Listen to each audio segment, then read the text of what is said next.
여러분들이 흔히 아는 이 보수적 가치와 진보적 가치는 우리나라에 와서 굉장히 많이 변질됐어요. 그리고 이 미움과 편 가르기식으로 계속해서 지금도 자라나고 있다라고 말씀을 드리고 싶습니다. 그래서 오늘 저는 철저하게 성경에 근거해서 성경이 이야기하고 있는 이 정치가 무엇인가, 그리고 성경적 개념의 보수적인 가치와 진보적인 가치가 무엇인지를 오늘 여러분들과 함께 나누고자 합니다.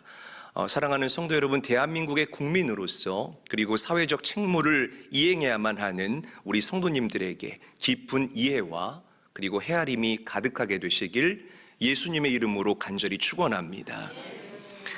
성경은 하나님께서 이 사회의 부패를 막고 그리고 번영을 촉진하기 위해서 세운 세 가지의 제도와 기관에 대해서 우리에게 이야기를 합니다. 바로 가족과 교회와 정부입니다. 한번 저를 따라하죠. 가족, 교회, 정부. 그래서 사도 바울이 이야기를 합니다. 이 로마 정부가 굉장히 기독교에게 적대적이었음에도 불구하고 로마 정부의 그 관리들이 하나님의 사역자이기 때문에 그들에게 복종하고 그들에게 세금을 내라라고 분명하게 믿음의 사람들에게 권면을 하고 있습니다.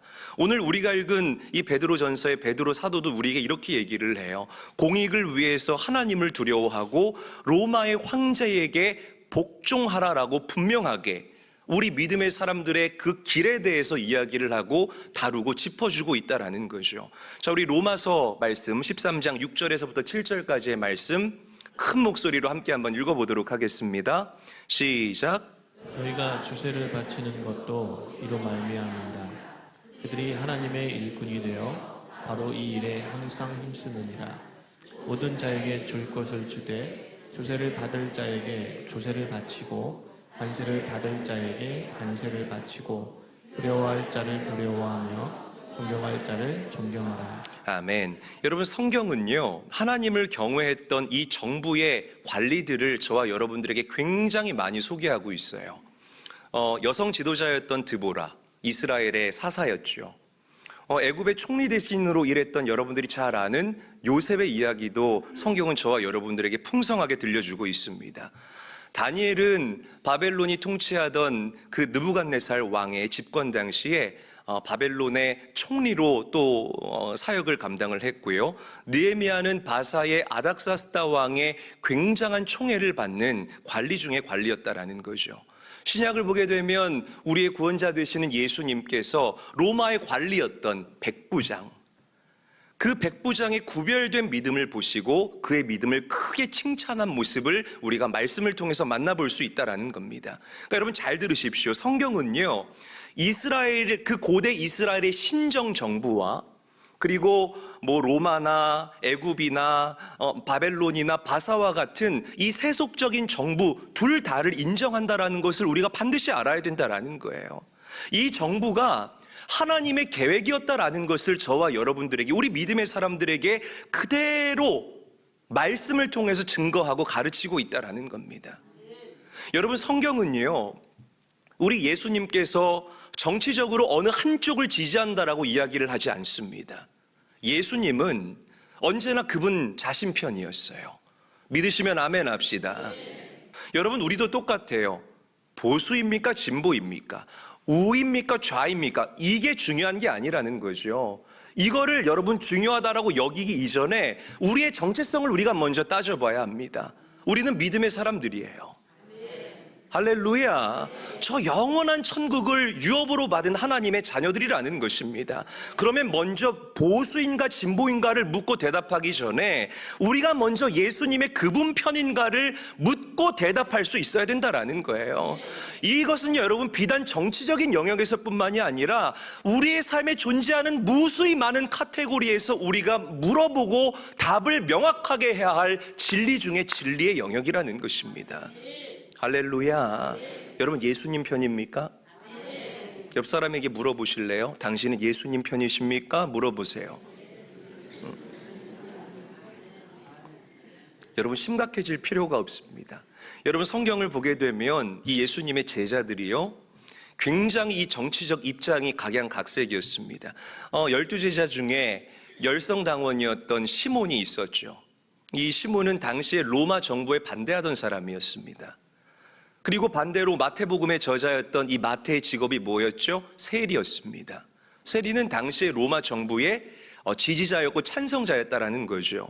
그런데 이 마태와 시몬은 서로 다른 정치적인 이념과 컬러를 가지고 있었지만 이 둘은 둘도 없는 친구였어요. 여러분, 성경은 진리예요. 아멘. 여러분, 이 진리의 말씀, 서로 다른 정치적인 컬러를 가지고 있었지만, 이념을 가지고 있었지만 이 둘이 둘도 없는 친구가 될 수 있었던 일체의 비결이 무엇이냐면, 우리 믿음의 사람들에게 있어서 충성의 우선순위가 존재한다라는 것을 성경이 저와 여러분들에게 얘기한다는 것입니다. 저를 따라하죠. 충성의 우선순위가 있다. 다 정치색이 달라요. 내가 지지하는 당의 컬러를 입고 오신 분들도 계시고 그렇지 않은 분들도 계십니다. 그러나 누가 뭐라고 해도 우리 인천제일교회 성도들은 예수님과 하나님 나라에 대한 충성이 정치를 비롯한 세상의 그 어떤 목적과 충성보다 우선시 되는 깨어있는 성도들, 정말 영적인 것을 추구하는 자들이 되시기를 예수님의 이름으로 간절히 축원합니다. 할렐루야. 자, 우리 조금 더 심각하게 한번 들어가 봅시다. 오늘 여러분 깊이 생각하면서 말씀을 들으셔야 돼요. 요한복음 18장을 보게 되면 빌라도의 이야기가 등장을 하게 되죠. 이 빌라도가 예수님을 심판할 때에 이 성경이 기록합니다. 예수님에게서 이 빌라도가 그 어떠한 죄도 발견할 수 없었다라고 이야기를 합니다. 그래서 이 유대인의 관습대로, 유대인의 커스텀대로 이 유월절날 이 죄인 한 명을 풀어줘야 되잖아요. 이 빌라도는 생각했던 거예요. 그냥 객관적으로 봐도 예수님에게 죄가 없기 때문에 군중들이 예수님을 풀어주라 하겠지. 그런데 이 군중들이 예수님 대신에 누굴 풀어주라고 하냐면 정말 죄인이었던, 살인자였던 그 바라바를 풀어주어라 라고 이야기를 합니다. 막 군중들이 난리가 난 거예요. 막 아우성을 치는 겁니다. 그래서 이 빌라도가 성난 군중들의 그 민심을 잠재우기 위해서 군중들의 말을 들어요. 그래서 죄인인 바라바를 풀어주고 죄가 없으신 예수님께서 십자가에 달려 죽게 되는 사건이 일어나게 됩니다. 여러분, 잘 들으십시오. 오늘날의 정치가 이와 같은 모습으로 이루어지고 있다는 것입니다. 빌라도는 예수님이 무죄인 것을 알고 있었지만, 그리고 바라바가 유죄인 것도 알고 있었지만, 오직 군중들의 마음을 사로잡는 것, 그 군중들의 마음을 얻는 것, 그것에만 온통 관심이 있었다라는 거예요. 이런 사람들을 뭐라고 이야기를 하냐면 포퓰리스트라고 이야기를 합니다. 포퓰리스트라고 이야기를 하는 거예요. 여러분, 빌라도는 늘 온통 그 생각이, 어떻게 하면 내 자리를 유지할 수 있을까? 어떻게 하면 사람들의 인기를 얻을 수 있을까? 어떻게 하면 저 사람들을 잠잠하게 할 수 있을까? 내 양심은 예수님이 죄가 없다라고 분명하게 이야기를 하고 있는데, 그 자신의 자리를 지키고 싶은 그 열망이 자신의 양심을 뒤덮어 버렸다라는 것이에요. 안타까운 모습이 아닐 수가 없다라는 것입니다. 여러분, 오늘날 정치도 마찬가지입니다. 양심과 군중이 충돌하잖아요. 여러분들이 저보다 더 잘 알아요. 양심과 군중이 충돌하면 언제나 군중이 이깁니다. 그리고 군중이 이기면 항상 나쁜 사람들은 풀려나고 좋은 사람들은 고통을 겪게 됩니다. 이게 우리 사회의 모습이라는 것이죠. 자, 두 번째, 세상 정치의 특징은 온통 진실 조작으로 얼룩져 있고 더럽혀져 있습니다. 자, 우리가 성경에서 찾아야죠. 제 이야기가 아니라 항상 우리는 성경에서 찾아야 됩니다. 자, 빌라도의 이야기로 넘어가 봅시다. 예수님을 십자가에 못 박아라, 못 박아라라고 외쳤던 그 군중들의 이야기를 한번 여러분들이 가만히 묵상해 봤으면 좋겠어요. 예수님이 언제 내가 유대인의 왕이라고 얘기했습니까? 예수님이 언제 그 왕의 자리를 탐낸다, 내가 욕심이 있다라고 얘기를 했습니까? 그런데요, 이 유대인들은요, 하나님의 나라의 복음을 증거하셨던 그 예수님의 복음, 그 진실과 진리를 철저하게 왜곡시키고 변질시킵니다. 맞죠? 빌라도에게 이렇게 얘기를 합니다. 그가 스스로 유대인의 왕이라고 떠들고 다닙니다. 굉장히 위험한 사람입니다. 정치범입니다. 가만둬서는 큰일 날 것입니다. 사랑하는 제일교회 성도 여러분, 우리 모두에게는요, 정치적인 자유가 분명히 있습니다. 특정한 정당을 지지하는 것 여러분들의 자유입니다. 왜? 예수님의 제자들도 이 정치적인 스탠스가 각각 다 달랐기 때문이고 예수님도 그것을 허용하셨기 때문이라는 것이에요. 그런데 주의해야 될 것은 정치적인 파벌주의는요, 하나님의 영을 거스르는 행위라는 사실을 명심하셔야 됩니다. 아멘. 큰 소리로 아멘 합시다. 여러분, 빌라도를 압박한 거예요. 그래서 바라바 대신에 예수님을 십자가에 못 박게 한 이 군중들의 모습이 정치적 파벌주의의 전형적인 모형이다라는 것을 우리가 알아야 됩니다. 사람이 파벌주의에 빠지게 되면 진실을 왜곡해요. 우리 진영의 진실은 부풀려서 크게 만들고 다른 진영의 진실은 묵인하거나 없는 진실들을 갖다가 왜곡하기 마련이라는 것입니다. 여러분, 우리는 예수 그리스도의 보혈로 하나님의 가족이 된 하나님 안에 한 가족이라는 사실을 믿으시기를 바라요. 조금 더 깊이 들어가 봅시다. 어떤 면에서 예수님은 굉장히 보수적이셨습니다. 예를 들어서 예수님께서 뭐라고 말씀하셨느냐? 율법의 1.1획도 절대 없어지지 아니하고 다 이루어지리다. 아멘. 또한 예수님께서는 뭐라고 말씀하셨습니까? 누구든지 성경 말씀에 무엇을 더하거나 빼면 생명나무나 그 거룩한 도성에 참여할 수 없을 것이다 라고 말씀하셨어요. 또 예수님께서는 전도와 그리고 회개와 회심의 중요성을 강조하시면서 거듭나지 않으면, 할렐루야, 거듭나지 않으면 천국에 들어갈 수 없다라고 분명하게 선을 그으셨습니다. 여러분, 이런 강조점들은요, 현대의 보수주의 기독교의 특징 중에 하나입니다. 여러분들이 아셔야 돼요. 자, 그런데 또 많은 면에서 예수님께서는 굉장히 진보적이셨습니다. 오랜 유대인의 그 관습들과 전통들을 예수님께서는 그냥 두지를 않으셨어요. 다 뒤집어 엎어버리셨고 다 갈아엎으셨습니다. 오래된 이 과거의 유대인들과 그리고 현대의 이 이방인들이 서로 갈라졌잖아요. 하나가 되지를 못했습니다. 그러니까 예수님께서는 우리를 하나 되게 하시는 그 성령 안에서 너희가 연합과 일치를 이루어야 된다라고 분명하게 말씀하셨습니다. 예수님의 사역을 조명해 봐요. 예수님이 누구의 친구가 되어주셨습니까? 가난한 사람들, 병든 사람들, 고아와 과부와 나그네의 친구가 되어주셨다 이 말이에요. 여러분, 이런 예수님의 행보는요, 굉장히 진보적이다라고 우리가 이야기를 할 수 있다라는 것입니다. 사랑하는 제일교회 성도 여러분, 하나님 나라의 정치는 세상의 정치와 달라요.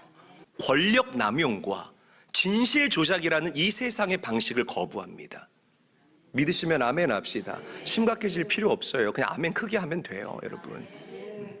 어떤 성도들은 이렇게 얘기를 해요. 목사님, 우리 그리스도인들이 정치에, 정부의 요직에 좀 많이 앉으면 이 세상에 좀 살맛나게 변하지 않겠습니까? 좀 우리 정치인들이 예수 잘 믿고 구원받은 사람들이 정치인이 되면 이 세상에 좀 살맛나는 세상 되지 않을까요? 천만의 말씀이요. 저는 반은 맞고 반은 틀렸다라고 말씀을 드리고 싶습니다. 기독교인들이 공직에서 사명을 감당하는 것, 물론 귀하고 너무나 존귀한 일이라고 저는 생각을 해봐요. 그러나 권력이 하나님의 나라가 그 하늘에서 이루어진 것처럼 이 땅에서 이루어지게 하는 열쇠가 될 수 없다라는 거예요. 믿으십니까? 권력이 열쇠가 될 수 있다면 여러분들 모두 권력의 한 자리 차지하기 위해서 애썼을 거야 됐다라는 겁니다. 권력이 정답이 아니라는 것이에요. 기독교는요, 강한 다수가 집권할 때에 힘을 얻거나 빛을 발하지 않았고요, 기독교가 가장 강대했을 때는 그 소수, 하나님의 말씀대로 살아가기 위해서 애쓰는 그 남은 자들이 있을 때에 기독교 신앙은 빛을 발했기 때문이라는 진리를 믿으시기를 바랍니다. 할렐루야. 기독교인들이 세상으로 들어가서 막 로마 정부는 이 초대 그리스도인들을 박해하는 거예요. 그럼에도 불구하고 이 기독교인들이 세상으로 침투해 들어가서 하나님의 사랑과 섬김을 실천할 때에 이 기독교 신앙이 나라와 민족을 변화시키는 신앙이 됐다라는 거예요. 할렐루야. 믿으시기를 바래요. 권력이 정답이 아니라고요, 여러분. 하나님의 영역을 우리가 인정해야 된다라는 것입니다. 믿으시면 아멘 합시다. 자, 여러분, 기독교가 언제 힘을 잃고 추락했는 줄 아세요? 이 기독교의 2000년 역사를 짚어보게 되면 로마의 콘스탄티누스 황제가 기독교를 국교로 삼은 직후부터 기독교는 몰락하기 시작했습니다. 기독교가 이 로마 세계를 변화시킬 것 같았죠. 그렇지 않아요. 역사적으로 볼 때에 이 유럽의 권력자들이 기독교를 국교로 인정하는 순간부터 기독교는 쇠퇴하기 시작하고 빛을 잃어가고 힘을 잃어가기 시작했다라는 거예요. 다시 강조합니다. 사랑하는 저희교회 성도 여러분, 하나님 나라의 가치는 세상의 가치와 반대입니다. 믿으시기를 바라요. 정말 여러분들이 일하시는 하나님을 긍정하신다면, 아니 일하시는 하나님을 신뢰하고 믿는 자들이라면 그 하나님께 더 온전하게 나아가는데 여러분들의 삶을 거시는 성도님들이 될 수 있기를 주님의 이름으로 간절히 축원합니다. 자, 이 세 가지 예를 들고 말씀을 맺도록 하겠습니다. 자, 구체적으로 어떤 모습인지를 봐야 되는데요. 이 3세기 로마 정부가 통치하던 시절을 우리가 한번 예를 들어볼게요. 그때 그 남은 소수의 그리스도인들 때문에 세상이 정화되고 사회가 바뀌는 기가 막힌 역사가 일어났습니다. 자, 첫 번째, 우리 그리스도인들은 여성 평등 운동을 주도했어요. 뭘 주도했다고요? 뭘 주도했다? 여성 평등 운동. 자, 당시 로마에는 성에 대한 이중 잣대가 존재했습니다. 지금도 이렇게 페미닌한 그런 페미니스트들이 여성의 우월감과 그리고 여성의 어떤 그런 존재성을 알리기 위해서 사회적인 운동을 굉장히 많이 하지 않습니까? 당시에 이 여자들의 위치가요, 정말 죄송하지만 형편없었습니다.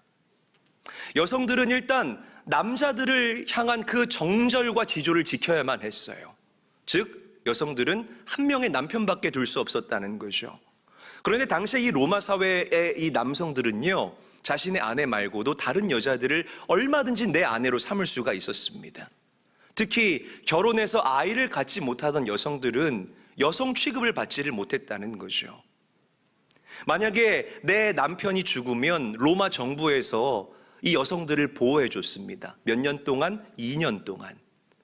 2년 동안 이 생활을 지원을 해주는데 그 2년 안에 여성들이 새로운 남편을 찾지 못하면 그때부터 버림받고 방치당하게 되는 안타까운 일들이 일어났다라는 거예요. 그런데 교회는 달랐어요. 어디는 달랐다고요? 그렇죠. 어디는 달랐다? 교회는 달랐다고요, 여러분. 사회적으로 소외받던 그 여성들을 불러다가 교회에 중직에 앉혔던 가장 먼저 이 사랑을 실천했던 공동체가 하나님의 몸된 교회였습니다. 믿으시면 아멘 합시다. 과부들을 불러서 그 과부들을 가족처럼 여겨줬던 공동체가 그리스도인들이었고 우리 주님의 몸된 교회들이었다라는 거예요. 남자들을 다 불러 앉혀놓고 남자들을 교육시키기 시작했습니다. 아내가 정절을 지키는 것처럼 남자들이여 당신도 아내를 향한 정절을 지켜야 합니다. 가르치고 교육시키기 시작했어요. 자, 우리는 여기에서 보수적 가치와 진보적 가치를 모두 발견할 수 있는 겁니다.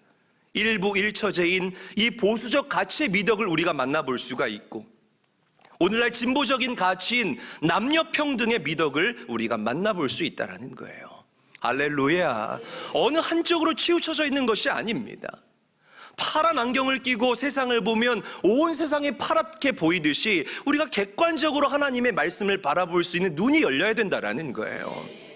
자, 두 번째, 이 로마에서는요, 아이들을 위한 윤리적인 개념이 자리 잡고 있지를 못했어요. 그래서 영아들을 죽였습니다. 아이들을 죽였다고요. 마음에 안 들면. 어떻게 그런 일이 일어나요? 이게 어떻게 이런 일이 있을 수가 있느냐고요, 여러분. 그런데 당시에 이 모습이, 이 윤리적인 결핍이요, 로마 사회에서 일어나는 너무나 빈번한 흔한 일이었다라는 것입니다. 그런데 교회는 달랐어요. 어디는 달랐다? 그렇죠. 그리스도인들은 달랐다는 거예요. 그 당시에 그리스도인들이 권력을 쥐고 있던 자들이 아닙니다. 로마 정부의 핍박과 박해를 받고 있던 자들. 그러나 교회는 달랐고 그러나 그리스도인들은 달랐다는 거예요. 고아들을 입양했어요. 그래서 그들이 성인이 될 때까지 그 고아들을 내 자식처럼 길렀던 사람들이 교회였고 그리스도인들이었습니다. 그들의 성별 중요하게 생각하지 않았어요. 그들의 레이스, 그들의 그 인종 중요하게 생각하지 않았어요. 그 아이가 장애아인지 온전한 아이인지 그것도 중요하게 생각하지 않았습니다. 그 아이에게 몰두하면서 온전하게 그 아이들을 성인이 될 때까지 책임졌던 그리스도인의 예수님을 닮은 그 모습. 할렐루야. 우리는 여기에서 태아를 보호하려는 보수적인 가치와 여성 평등, 그리고 사회 정의를 구현하고자 하는 진보적인 가치를 동시에 발견할 수 있음을 믿으시기를 바랍니다. 할렐루야. 자, 마지막 세 번째, 이 히틀러 시대의 이 나치 정권, 이 독일에서처럼 이 로마에서 가난한 사람들은 사회 자원만 쭉쭉 빨아먹는 식충이 취급을 당했습니다. 그런데 교회는 달랐습니다. 어디가 달랐다고요? 그렇죠. 교회, 그리스도인들은 달랐다는 거예요. 교회 안에서는 가난하고 연약한 사람들도 존중받았어요. 할렐루야. 그리스도인들 사이에서 부자가 나의 부를 가난한 사람들과 나누는 이 사랑의 나눔, 사도행전에 얼마나 많이 기록되어 있습니까? 이 성도의 교제, 이 코이노니아, 연합과 일치가하여 초대교회를 교회되게 했던 강력한 원동력이 됐다라는 것이죠.